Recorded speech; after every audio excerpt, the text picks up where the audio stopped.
Tahukah Anda, ada penyakit yang lebih berbahaya dari kanker, lebih mematikan dari racun, tapi seringkali tidak terasa. Itulah hati yang kotor. Hati yang kotor bisa membuat ibadah kita hambar, doa kita tertolak, bahkan hidup terasa gelisah meski semua kebutuhan dunia tercukupi. Di video ini, kita akan membongkar tanda-tanda hati yang kotor, bahayanya bagi kehidupan, dan bagaimana cara membersihkannya. Karena itu, jangan di-skip, jangan ditinggalkan, dan tonton sampai selesai.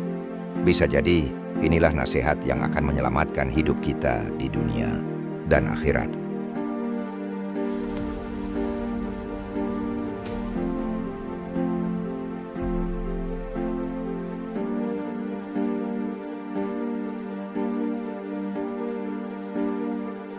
Assalamualaikum warahmatullahi wabarakatuh. Saudaraku yang dirahmati Allah, pernahkah kita merasa hati begitu gelisah, walau hidup tampak berjalan baik? Pernahkah kita merasa sulit khusyuk dalam sholat, sulit menangis dalam doa, bahkan sulit merasa dekat dengan Allah, meski ibadah tidak ditinggalkan?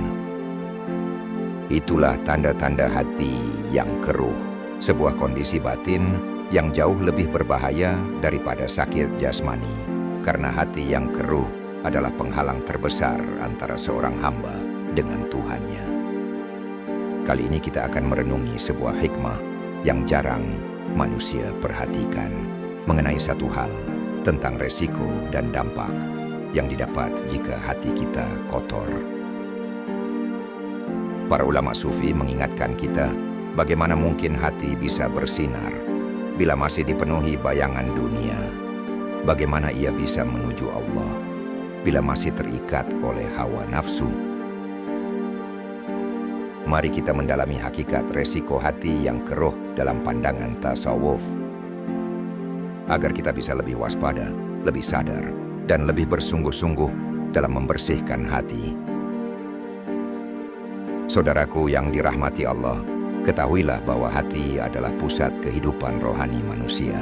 Ia bagaikan cermin yang memantulkan cahaya ilahi. Jika cermin itu jernih, maka pantulannya akan jelas.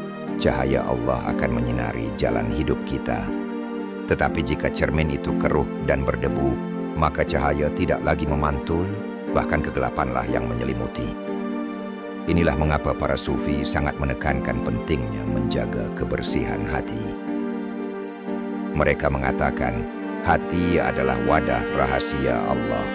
Bila hati itu penuh dengan selainnya, maka di mana lagi cahayanya akan bersemayam. Saudaraku, hati yang keruh memiliki tanda-tanda yang seringkali tidak kita sadari. Ia mudah marah tanpa sebab yang benar. Ia iri ketika melihat orang lain bahagia. Ia sulit bersyukur atas nikmat yang sudah ada. Ia lebih sibuk dengan urusan dunia, tetapi malas ketika berurusan dengan akhirat. Bahkan ada yang lebih halus dari itu, karena hati yang keruh kadang bisa tersembunyi di balik ibadah. Karena terkadang, seseorang tampak rajin beribadah, tetapi hatinya penuh pengharapan akan pujian manusia. Ia tampak tekun berdakwah, tetapi hatinya menginginkan ketenaran. Ia tampak dermawan, tetapi hatinya berharap disebut dermawan.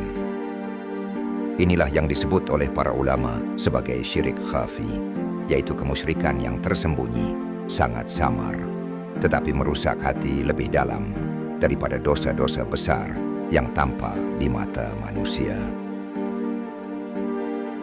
Saudaraku yang dirahmati Allah, bahaya hati yang keruh bukan hanya membuat kita sulit beribadah dengan ikhlas, tetapi juga membuat kita terhijab dari Allah. Sebab hati yang kotor itu seperti kaca yang dipenuhi noda. Cahaya kebenaran bisa saja hadir, tetapi ia tidak lagi terlihat. Seorang hamba yang hatinya keruh, walaupun duduk dalam majelis ilmu, walaupun sering mendengar ayat-ayat Allah, tetap saja tidak akan mampu merasakan getaran iman. Apakah engkau pernah merasakan membaca Al-Quran tetapi seakan-akan hanya lewat di telinga, tanpa menyentuh hati? itulah tanda hijab. Dan hijab itu datang bukan karena Al-Quran kurang berpengaruh, melainkan karena hati kita yang sudah berkarat atau kotor. Sebagaimana Allah berfirman dalam Al-Quran, sekali-kali tidak, bahkan apa yang mereka lakukan itu telah menutupi hati mereka. Quran Surah Al-Mutaffifin ayat 14.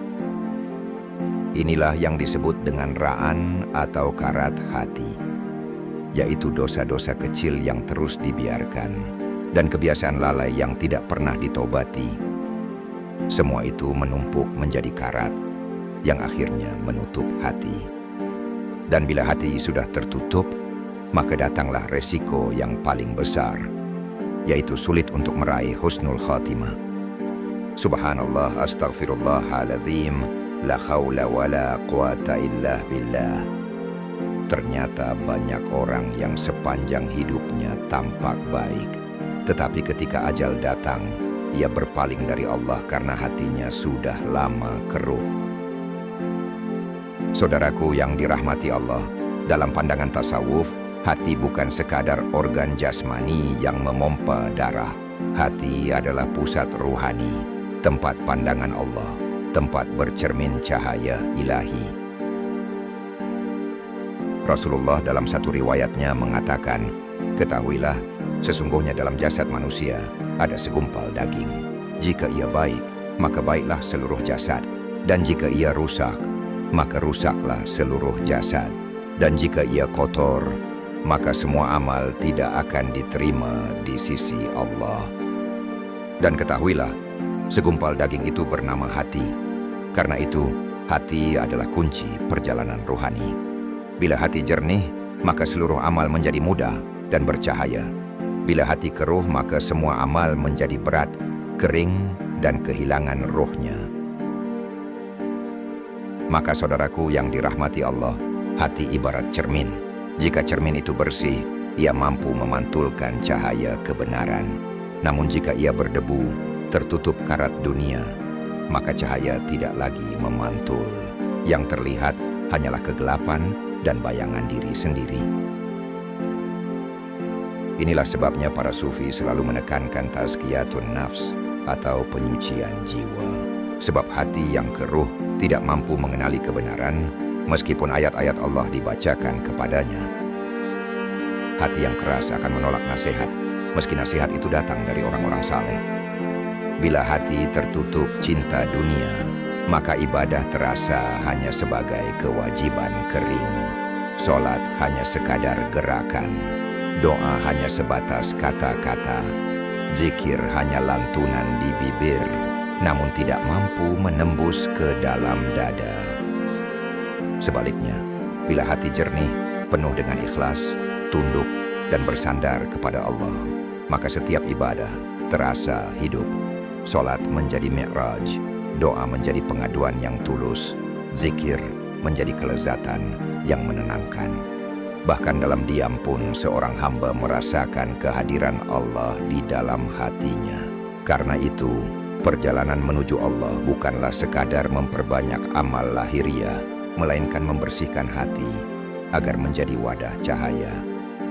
Amal yang banyak tanpa kejernihan hati hanyalah seperti wadah kosong yang tampak penuh, padahal tidak memiliki isi. Sedangkan amal sedikit yang dilakukan dengan hati jernih bisa menjadi sebab turunnya rahmat yang luas. Hati yang keruh adalah hati yang tertutup dari cahaya Allah.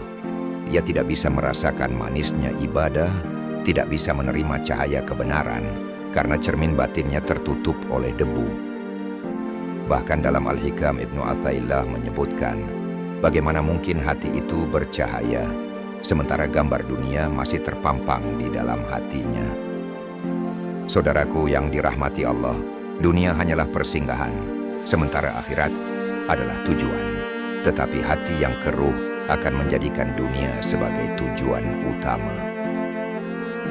Ia merasa tentram hanya jika hartanya bertambah, jabatannya naik, atau kemewahan hidupnya meningkat. Bahkan tanda orang-orang yang cinta dunia, mereka suka memuji-muji selain Allah. Padahal Rasulullah berkata dalam satu riwayatnya, Dan dalam riwayat itu beliau berkata, "Wahai kaumku, ingatlah bahwa cinta dunia adalah pangkal segala kesalahan." Oleh sebab itu hati yang penuh cinta dunia ibarat cermin yang berkarat. Cahaya Allah akan sulit menembusnya karena permukaan hatinya dipenuhi bayangan harta, kedudukan, dan kesenangan duniawi. Hati yang keruh tidak mampu bersyukur atas nikmat Allah yang tak terhitung. Ia justru merasa sakit hati ketika melihat orang lain mendapat rezeki atau keberhasilan. Padahal nikmat yang orang lain terima sama sekali tidak mengurangi rezeki kita. Dengki hanya membakar hati pelakunya hingga ibadah pun terasa pahit. Bahkan ulama-ulama sufi berkata, dengki tidak akan membahayakan orang yang didengki, tetapi akan membakar hati orang yang dengki itu sendiri. Inilah tanda hati yang tidak bersih, karena tidak ridha dengan pembagian Allah yang berlaku pada setiap hamba-Nya. Orang yang hatinya kotor akan bersikap sombong, dan sombong berarti menolak kebenaran dan merendahkan orang lain. Sedangkan ujub adalah merasa diri hebat karena amal, ilmu, atau kedudukan. Karena hati orang yang keruh akan merasa lebih baik dari sesamanya, seakan-akan ia pemilik kebaikan. Bukan Allah yang memberi taufik. Padahal ibadah kita sekecil apapun hanya bisa terjadi karena rahmat dari Allah Subhanahu wa Ta'ala. Sombong dan ujub membuat hati tertutup dari cahaya hidayah, sebagaimana iblis yang menolak sujud kepada Adam karena merasa dirinya lebih mulia. Oleh karena itu, hati yang jernih senantiasa ingat kepada Allah, baik dalam diam maupun dalam gerak. Sebaliknya, hati yang keruh hanya sibuk dengan dunia. Lisan mungkin mengucapkan tasbih, tetapi hati kosong dari makna. Bahkan dalam Al-Hikam pun mengingatkan kita lagi, janganlah engkau meninggalkan zikir karena hatimu belum hadir bersama Allah. Sebab kelalaianmu dari mengingatnya lebih berbahaya daripada lalai dalam mengingatnya. Artinya, walaupun zikir terasa kering, tetaplah teruskan. Sebab lalai dari zikir sama saja menutup pintu hati dari cahaya Allah. Sahabatku, syahwat tidak hanya soal nafsu syahwat jasmani, tetapi juga keinginan berlebih terhadap dunia, seperti pujian atau kekuasaan. Hati yang keruh diperbudak oleh syahwatnya. Ia tidak mampu melangkah kepada Allah karena rantai hawa nafsu mengikatnya. Padahal seorang hamba sejati adalah yang merdeka dari nafsunya. Syahwat yang dibiarkan akan menutup jalan ruhani hingga hati tidak mampu terbang menuju Allah. Saudaraku, hati yang keruh adalah hati yang berat menerima kebenaran, sulit khusyuk, dan jauh dari ketenangan. Oleh karena itu, mari kita rawat hati dengan mujahadah, zikir, muraqabah, serta berdoa kepada Allah agar Allah membersihkan debu-debu yang menutupi cermin hati kita. Mungkin sekarang timbul pertanyaan dalam benak kita, lalu apa bahaya dari hati yang keruh ini? Para ulama menyebutkan setidaknya ada beberapa resiko besar yang akan terjadi bila hati kita kotor. Yang pertama, ia akan terhijab dari Allah. Hati yang kotor tidak bisa melihat kebenaran. Walaupun mendengar nasihat, hatinya tidak akan tersentuh. Bahkan walaupun ia sendiri yang membaca Al-Quran, hatinya tidak bergetar. Yang kedua, ibadah menjadi kering. Karena sholat hanya menjadi gerakan badan, namun tanpa ruh. Zikir hanya menjadi gerakan lisan, tanpa rasa. Puasa hanya menahan lapar, tanpa menahan hawa nafsu. Dan semua amal ibadah pada akhirnya menjadi sia-sia. Yang ketiga, mudah dikuasai setan. Hati yang keruh adalah lahan subur bagi bisikan setan. Sedikit saja peluang, ia langsung mengikuti jalan keburukan. Yang keempat, kehilangan ketenangan. Walaupun harta melimpah, jabatan tinggi, orang dengan hati keruh akan tetap gelisah karena ketenangan hanya datang dari hati yang bersih. Yang kelima, sulit husnul khatimah.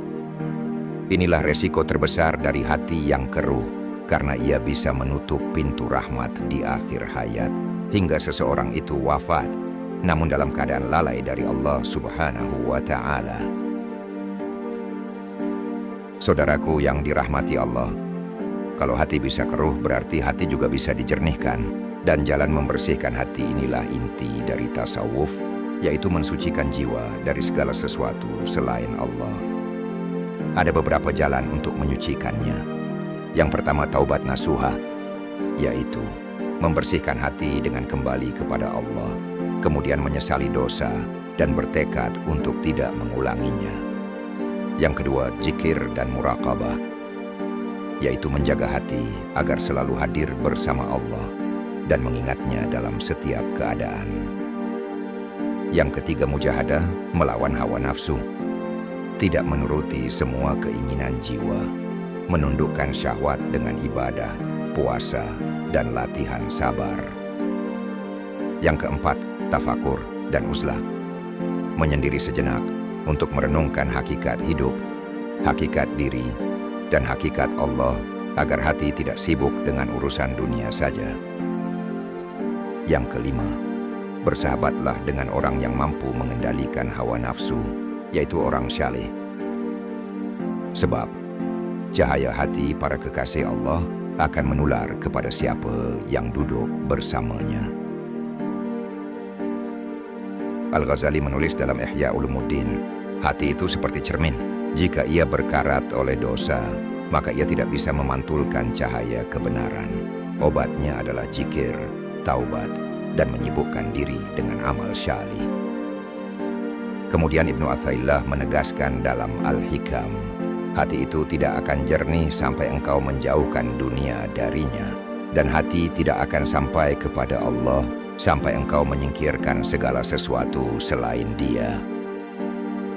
Setelah hati dibersihkan, tugas berikutnya adalah menjaganya agar tetap jernih. Yang pertama, ikhlaslah dalam beramal, karena ikhlas adalah ruh dari setiap ibadah.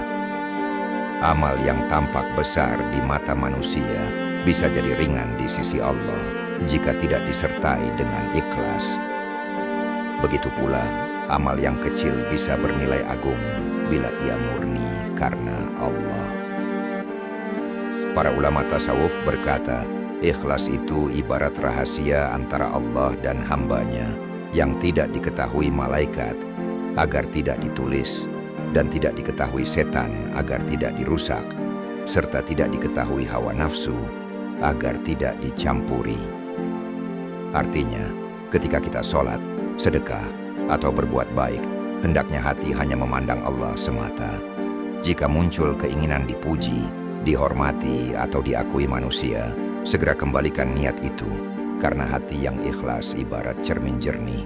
Ia hanya memantulkan cahaya Allah, bukan bayangan diri sendiri. Kemudian bersyukur kepada Allah. Nikmat dunia seringkali membuat hati terlena, karena saat rizki lapang, hati bisa mudah lupa kepada Sang Pemberi. Inilah yang disebut para sufi sebagai hijab nikmat, yakni ketika nikmat justru menutupi kita dari Allah. Maka syukur adalah penjaga hati. Bersyukur bukan sekadar mengucapkan Alhamdulillah, tapi menggunakan nikmat pada jalan yang diridhai Allah.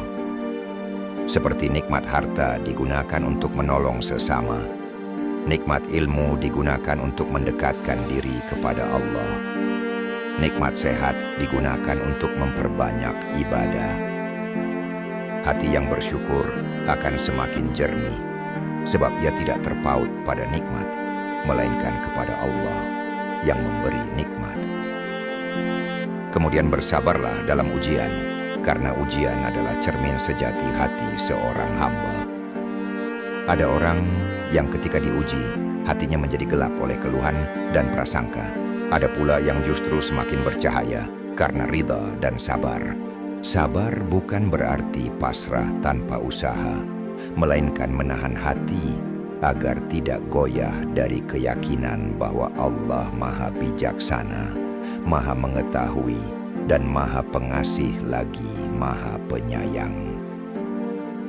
Para sufi memandang ujian adalah sapu ilahi. Ia membersihkan hati dari kotoran cinta dunia dan menggiring hamba kembali pada Allah.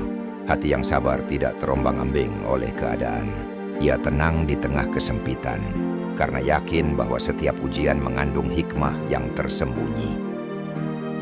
Kemudian zikir kepada Allah. Zikir adalah makanan hati. Tanpa zikir, hati akan gersang, kosong, dan cepat dipenuhi kotoran dunia. Dengan zikir, hati menjadi hidup, bercahaya, dan teduh. Istiqamah dalam zikir berarti menjadikan ingatan kepada Allah sebagai nafas hidup. Tidak hanya ketika di masjid, tetapi juga di pasar, di rumah, bahkan ketika sendiri. Para sufi berkata, zikir itu ibarat air bagi ikan. Bagaimana keadaan ikan bila jauh dari air? Demikianlah keadaan hati bila jauh dari zikir. Dengan zikir yang terus-menerus, hati akan terjaga dari kelalaian. Setiap bisikan nafsu dan godaan setan akan segera dipadamkan oleh cahaya ingatan kepada Allah. Sahabat ruang tafakur yang dirahmati Allah, menjaga hati setelah dibersihkan adalah sebuah perjalanan seumur hidup. Dan ikhlas menjaganya dari riya, syukur menjaganya dari kelalaian, sabar menjaganya dari kegelapan prasangka, dan zikir menjaganya dari kekosongan. Hati yang dijaga dengan 4 perkara ini akan tetap jernih, sehingga cahaya Allah selalu memantul darinya, menuntun pemiliknya menuju kedekatan dengannya. Saudaraku, hati yang keruh adalah bencana rohani yang sering tidak disadari. Ia menghalangi cahaya Allah, membuat ibadah kehilangan ruh, dan membahayakan akhir kehidupan. Namun Allah Maha Pengasih. Ia membuka pintu taubat, pintu zikir, pintu pembersihan hati seluas-luasnya. Maka mari kita renungkan, apakah hati kita hari ini sedang jernih ataukah sedang keruh? Apakah kita sedang menuju Allah atau justru menjauh darinya? Semoga Allah membersihkan hati kita, menjernihkan cermin batin kita, dan menuntun kita agar wafat dengan husnul khatimah. Namun sebelum berpisah, jangan lupa dukung channel ini dengan cara like, share, dan subscribe, agar semakin banyak saudara kita yang mendapat manfaat dari kajian ini. Dan mohon maaf bila ada kekurangan dalam penyampaian. Semoga Allah menutupinya dengan rahmat-Nya. Wassalamualaikum warahmatullahi wabarakatuh.